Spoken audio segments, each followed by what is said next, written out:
নমস্কার, বাঙালির ঘরকন্যায় সবাইকে স্বাগত। আজকে আমি বানাবো ভীষণই স্বাস্থ্যকর সাথে ভীষণ মজাদার একটি আচার, আমলকির আচার।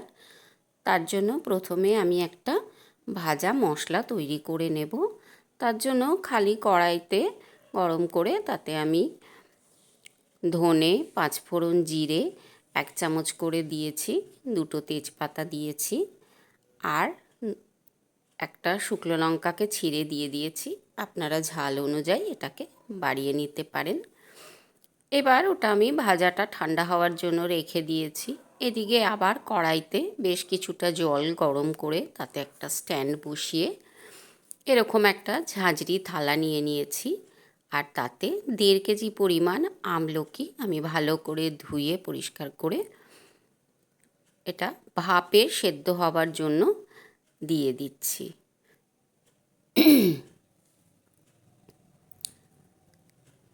এটাকে আমি এবার ঢাকা দিয়ে রাখবো সেদ্ধ হওয়া পর্যন্ত। দেখুন, সেদ্ধ হওয়ার পর কালারটা একদম চেঞ্জ হয়ে গেছে, আর চাপ দিলেও এটা নরম হয়ে যাচ্ছে। এবার এটাকে আমি ঠান্ডা করে নেব। ঠান্ডা হয়ে গেলে এইভাবে দেখুন পুরো কোয়াগুলো ছেড়ে আসবে, আর ভেতর থেকে বীজটা বার করে ফেলে দেব। এভাবেই আমি সবগুলোকে ছাড়িয়ে নেব। এদিকে কড়াইতে একটু জল দিয়ে দিলাম আঁচে বসিয়ে, আর 1 কেজি পরিমাণ আখি গুড় দিয়ে দিচ্ছি। আপনারা এটাকে একেবারে গুঁড়ো করেও দিতে পারেন, আমি একটুখানি জলে করে নিচ্ছি।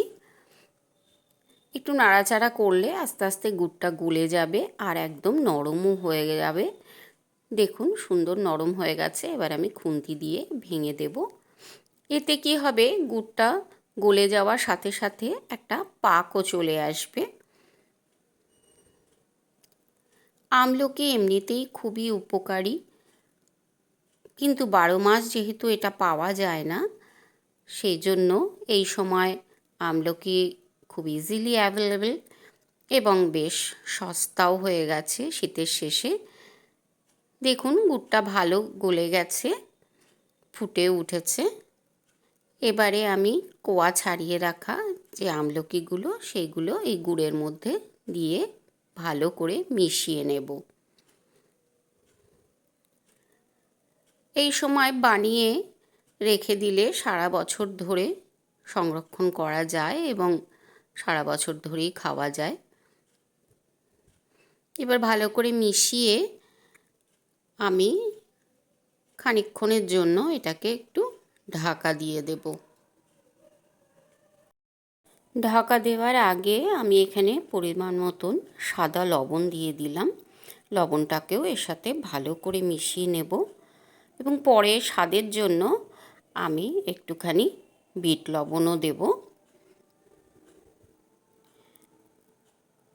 এবার আমি কিছুটা সময়ের জন্য এটাকে ঢেকে দিচ্ছি। এবার ঢাকা খুলে দেখে নিচ্ছি। দেখুন আমলকি থেকে প্রচুর জল বেরিয়েছে।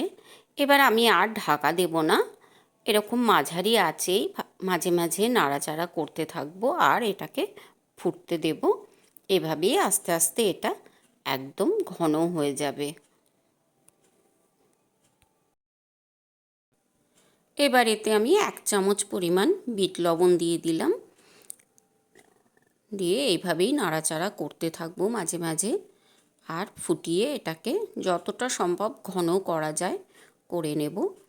দেখুন এটা বেশ ঘন আঠালো হয়ে এসছে। এবার আমি খুন্তি দিয়ে একটু ঘেঁটে দিচ্ছি যাতে আরও ঘন হয়ে যায়।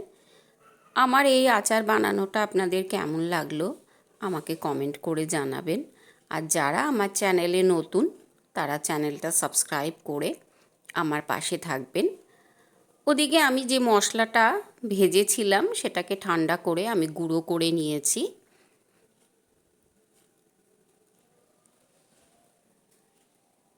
এবার এটাকে ভালো করে নাড়াচাড়া করে আঁচটা বন্ধ করে দেব।